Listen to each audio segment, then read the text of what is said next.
Alright, so the next story is called In the Red, written by Matt Groom and Steve Cardenas, and this is the Rocky-focused story, or should I say the Rocky's sister-focused story.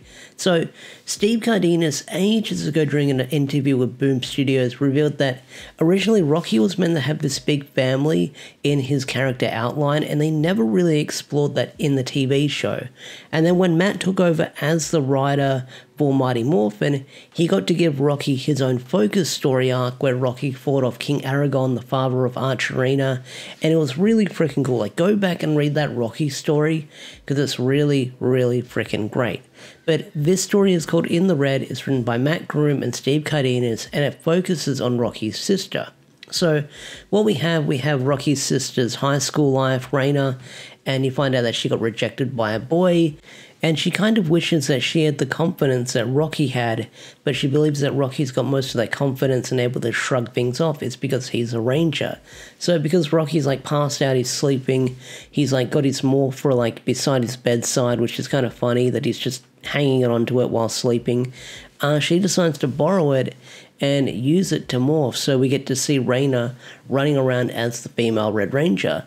And it gave me vibes of like Spider-Man 1 with Toby, where Toby was jumping around trying to control the powers, because you kind of get that here where Raina is barely able to control the powers because you have this scene where she trips up while doing some jumps. But not only that, you get to see her hanging out with like other citizens of Angel Grove.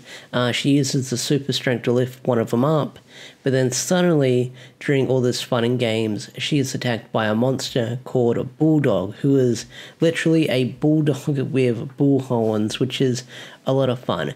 And because she's not much of a fighter, her first instinct is to run away, and eventually she's cornered by the monster, and Rocky comes in to save the day. And I really love this moment between the siblings, because Rocky's kind of coaching on her how to use the Ranger arsenal, like the Blade Blaster and stuff like that. So you get to see the Bulldog monster get blasted by the Blade Blaster. But not only that, Rocky's making quips because he's dressed in red, so because it's a bulldog with the instincts of a bull and a dog, it's chasing Rocky because he's dressed in red. So because Raina just randomly picked up the morpher and just started using it, well, she can't really control the powers, and Rocky explains when the powers pass from one person to another, there's supposed to be a process that involves a magical space sword, and without that, well, the connection to the Morphin Grid isn't the most stable.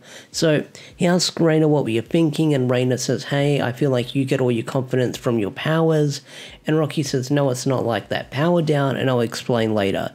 So he explains Raina how the power down, just focus, because if you don't focus, well, the Morphin Grid's probably going to eat you alive or something like that, or it's going to have a bad setback if you power down without a stable connection to the Morphin Grid. So Raina's able to power down, and while this is going on, you've got Rocky fighting the monster unmorphed, which is really freaking cool within itself. Like, Rocky's like going toe-to-toe with this monster, trying to hold it off while Raina powers down. But Rocky soon explains to Raina by saying, hey, my confidence doesn't come from my powers, it comes from the support of my friends. And as he says that, you have the rest of the MMPR team jumping in to fight the monster. And Rocky tells Raina to get the safety and they'll have a chat later. So the final few panels of this issue is Raina saying, hey, my name's Raina DeSantos, I had a bad day, but thankfully I know a guy who's able to turn things around.